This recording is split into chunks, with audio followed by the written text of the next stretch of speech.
नमस्कार साथियों। इस वीडियो में हम बात करने वाले हैं राजस्थान सरकार की ओर से श्रमिक वर्ग जिनका रोजगार कोविड-19 की वजह से प्रभावित हुआ है, उनको जो ऑनलाइन फॉर्म भरवाए जा रहे हैं जिससे कि उन्हें खाद्य सुरक्षा सुनिश्चित की जा सके, और जो नॉन एनएफएसए फैमिली के अंतर्गत आते हैं, यानी कि जिनको खाद्य सुरक्षा नहीं मिलती है, यानी कि राशन कार्ड के माध्यम से उन्हें खाद्यान्न नहीं मिलता है अब तक, और जिनका रोजगार प्रभावित हुआ है कोविड-19 की वजह से, तो उसकी प्रोसेस को लेकर बात करेंगे। उसकी प्रोसेस में बहुत ज़्यादा चेंजेस किया गया है, और एक समस्या ये आ रही थी कि जैसे किसी परिवार में 6 मेंबर है और उनमें से 4 बच्चे ऐसे हैं जिनका कोई रोज़गार नहीं है, तो उनको लेकर समस्या आ रही थी। तो अब उसमें अपडेट कर दिया गया है, अब उसकी प्रक्रिया को बहुत आसान किया गया है। क्या है प्रोसेस, संपूर्ण जानकारी दूंगा। और सबसे पहली बात कि ये प्रोसेस लगभग सेम ही रहेगी, और यहाँ पर आपको रजिस्टर्ड मोबाइल नंबर या आधार कार्ड या जन आधार, इनमें से कोई एक सेलेक्ट करना है और उसके बाद में आगे की प्रोसेस करनी है। तो सबसे पहले मैं इसको कर लेता हूँ, उसके बाद की आगे की प्रक्रिया आपको बताता हूँ।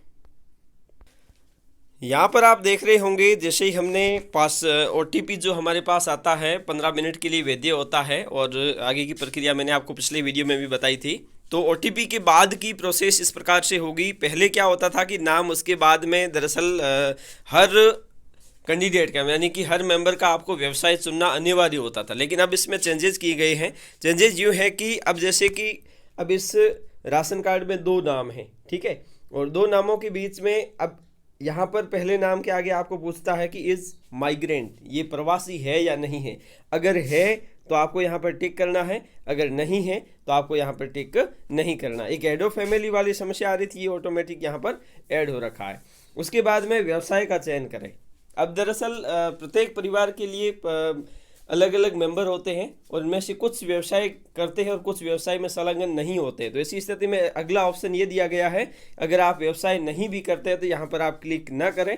अगर आप यहाँ पर व्यवसाय करते हैं तो नीचे एक एरो जुड़ जाएगा। अब मैं आपको दिखाऊंगा कि अब जैसे इसको नॉर्मली देखते हैं तो यहाँ पर आपके सामने इस प्रकार का इंटरफेस आता है, कुछ भी नहीं दिखाई देता है यहाँ पे, ठीक है।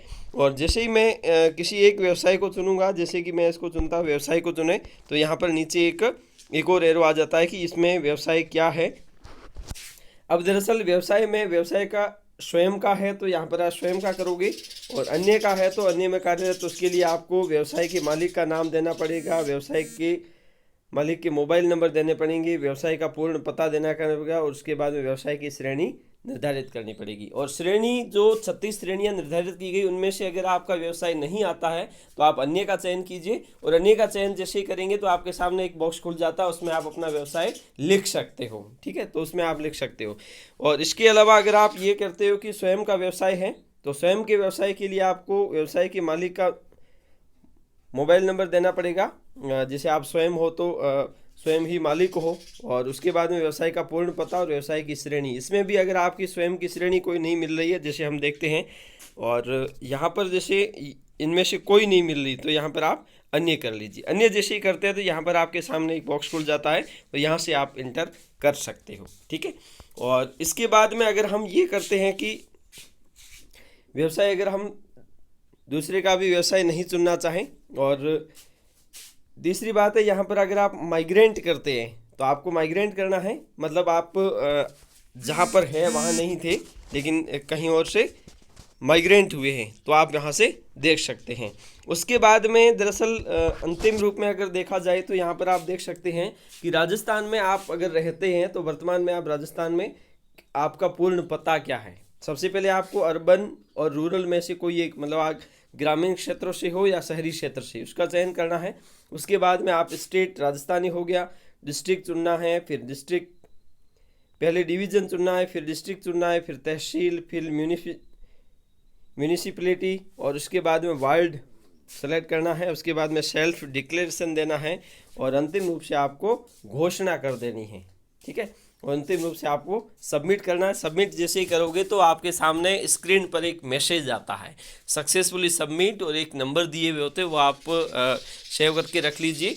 और एक और समस्या आ रही थी कि ये पूछ रहे थे कि इसकी जो हार्ड कॉपी है, दरअसल अपने सर्वे के दौरान हमने प्रपत्र 4 जो भरा था उस प्रपत्र 4 के अनुसार ही अपने को ऑनलाइन किया जाना है। तो उसी ऑनलाइन किए हुए सर्वे को आपको ऑनलाइन सबमिट हो चुका है। इसके लिए अलग से आपको हार्ड कॉपी कहीं और जमा करने की आवश्यकता नहीं है।